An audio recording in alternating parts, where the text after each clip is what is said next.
Welcome back to Trigger Pull Channel. Ever heard the saying, mess with a bull, you get the horns? What happens when you mess with a fierce lady packing some heat? Think women aren't tough enough to handle a life or death situation? Think again. When push comes to shove, these ladies don't just defend themselves, they fight back, and they win. In a world where danger can strike at any moment, women are providing time and time again that being armed means being empowered. It's not about promoting violence, it's about survival, self-defense, and leveling the playing field. A firearm is the ultimate equalizer when facing a threat. In today's video, we're counting down 10 jaw-dropping moments where women with guns stop bad guys in their tracks. These aren't action movies. These are real, raw, and intense encounters where courage and quick thinking made all the difference.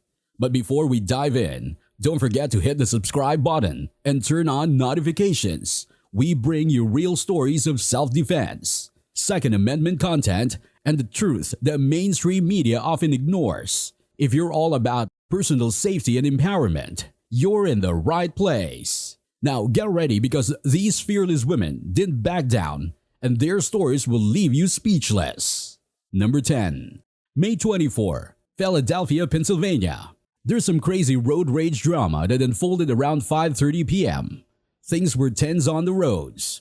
Down at 30th and Chestnut Streets, things went from 0 to 100 real quick. A 20-year-old guy, maybe having a really bad day or just a short fuse, decides to approach this 27-year-old woman's car. Without any chill, he goes full Hulk mode and smashes her passenger window using a crowbar. Little did he know, this lady wasn't someone to be messed with. She's legally packing heat. So from inside her car, she pulls out her firearm and takes a shot, hitting Mr. Crowbar. That's gonna leave a mark. Right in the groin. Dazed and definitely in pain, the guy somehow manages to crawl back into his whip and drives a bit. But karma's quick, and he ends up crashing and spilling out onto the asphalt over at 23rd and Market Streets. Philly's finest guys in blue were on it. They got to him and ensured he got some medical attention, though he's not looking too great last we heard. As for the shooter lady, she played it smart, went straight to a family member's pad and looped in the police. Number 9. May 29, Little Rock, Arkansas. So, get this. Last Memorial Day, a family from out of state was chilling in Little Rock, celebrating their daughter's 7th birthday. Sounds nice, right? Well, it took a wild turn. As they were packing up their car in a parking garage, this dude suddenly attacked them. The dad got tackled and hit multiple times. The attacker then went for the wife, who's pregnant by the way, and punched her a couple of times. But plot twist, the wife pulled out her gun and shot the guy in the neck. The dad later mentioned how the whole scene was crazy, and they didn't know if the attacker was trying to steal their car, kidnap their kids, or what. He was super grateful his wife was carrying and managed to defend their fam. Despite the crazy incident, the dad's like, hey, we're from Memphis, and stuff like this isn't unheard of. We love traveling and ain't gonna let this incident dim our vibe. Number 8. August 7, Salem, Indiana, 6:30 p.m. This dude named Michael Chastain, 45, decides to go full on GTA and drive straight into a couple's front yard. But he doesn't stop there. He hops out, grabs the guy living there, and pushes him to the ground with a gun to his head. No joke. Now, the real MVP in this story is the guy's wife. She's inside the house, sees all this madness unfolding, and she ain't about to stand by. She grabs her own gun and stabs out, taking a shot that dropped Chastain. Indiana State Police Sergeant John Davis gave the lowdown, explaining how she came out when she saw her husband in danger and shot Chastain. He was rushed to a hospital, but he didn't make it. Here's the twist. Turns out, Chastain used to date the couple's daughter, who doesn't even live there anymore. The real mystery. No one knows why he decided to go after the dad. Chastain wasn't a stranger to the cops. He had a rap sheet before all this. As for the wife, she's in the clear with no charges against her. Number 7. September 3, North Carolina. So a lady who's got a legal permit to carry a firearm was chilling in a Food Lion parking lot in Raleigh when things got wild. This dude, Stephen McLamb, 49, apparently went all road rage on her. The local DA said surveillance video showed McLamb being the one steering the pot, trying to pry open the woman's car's door and stuff. Now, here's where things get intense. Feeling threatened, the woman pulled out her firearm and shot him. The DA isn't pressing charges. The law's on her side since the video and witnesses made it clear. McLamb was the one getting all up in her face. The backstory. This whole mess started as road rage incident. The cops, when investigating, got a clear picture of the scene from videos and interviews with folks who saw the whole thing go down. And get this, the woman whose name hasn't been shared not only owns her gun legally, but also has a clean record. McLamb? He was taken to the hospital after getting shot, but he didn't make it. Number 6. August 11, Tucson, Arizona. So this woman was just chilling at her home near Garvey and Pyle Roads when things took a turn for the real dramatic.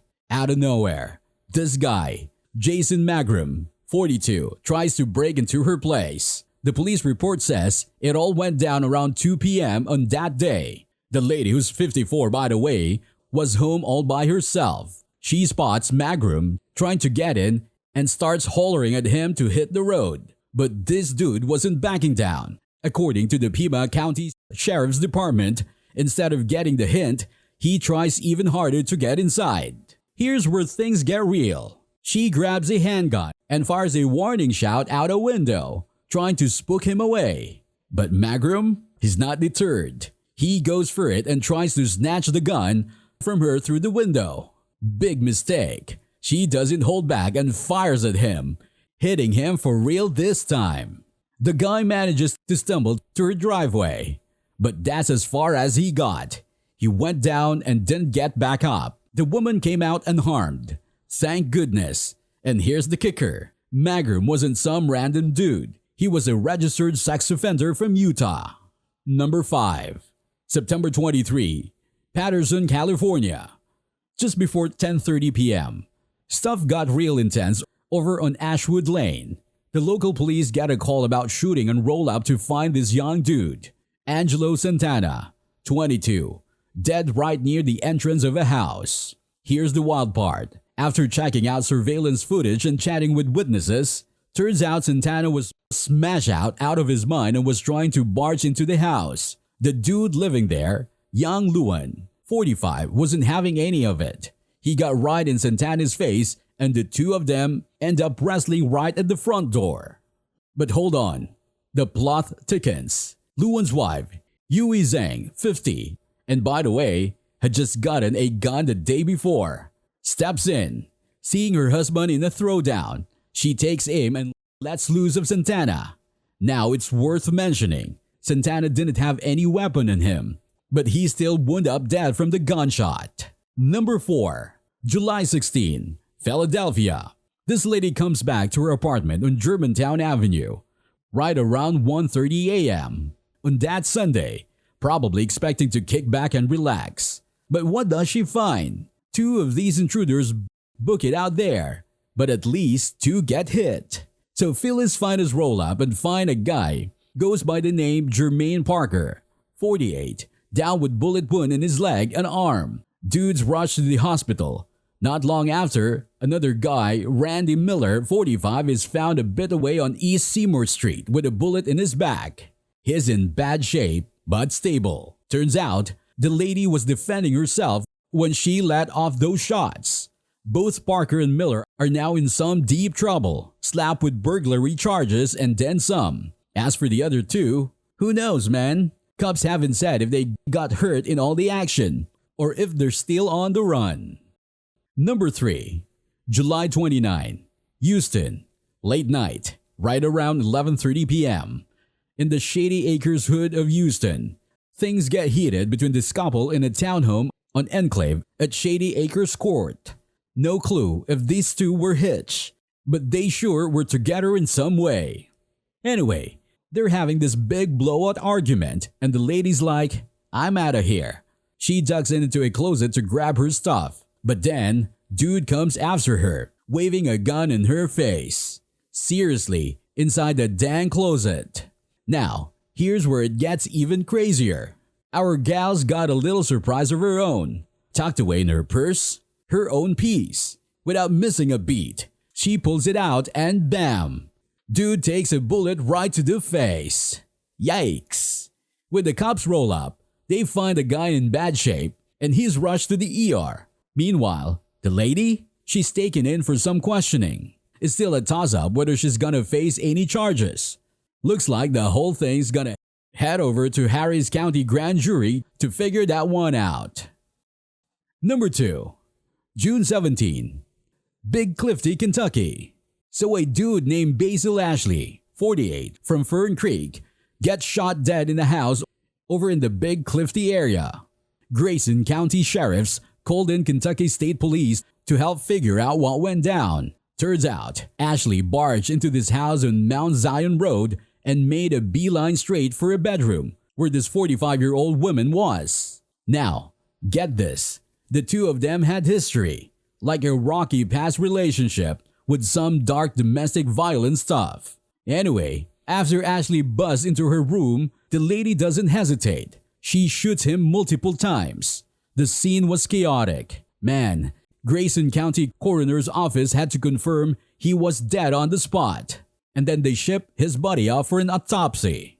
They didn't release the woman's name, but after everything went down, they took her to Owensboro Health Twin Lakes Regional Medical Center in Leachfield. Not because of the incident though. Not because of the incident, though apparently she had some other health stuff going on. What a night, right? Number 1. April 29. Grand Bay, Alabama. Around midnight, Mobile County Sheriff's Office gets a call and rushes over to this place in Grand Bay. They walked in and boom! There's a dude named Oliver Turner dead from a gunshot. The homeowner, an 80-year-old guy named Lee Eubanks, is there and is all shaken up, barely giving a statement. Eubanks says that Turner had been crashing at his place for a few days, but that night, Turner had one too many drinks and lost it. He tried to set the whole dang house on fire with Eubanks. Eubanks' niece Michelle Jones and her little 8-year-old daughter inside. Now, according to Jones, she comes home to find Turner being all aggressive and sees the outside of her house on fire. She tries to hit the sack, but the perp's not done. He drags her out of bed and tries to pour acetone all over her in the bathroom. She manages to break free, grabs her kid, and they bolt for the car. But she ain't leaving her uncle behind. So she goes back in, grabs her revolver, and as she's leaving, Turner comes out at her. She shoots, one shot, and he's down. The cops check her out and found scratch marks on her neck and some injury in her hand. But Turner wasn't new to this whole chaos scene. He had a rap sheet including an arson arrest back in 2021. And that's our list of the best moments a woman with a gun stops a bad guy. If this video was entertaining, consider sharing it with your friends. Hit like, subscribe if you haven't already, and click on that notification bell too for more. Thanks for watching, and we'll see you in the next one.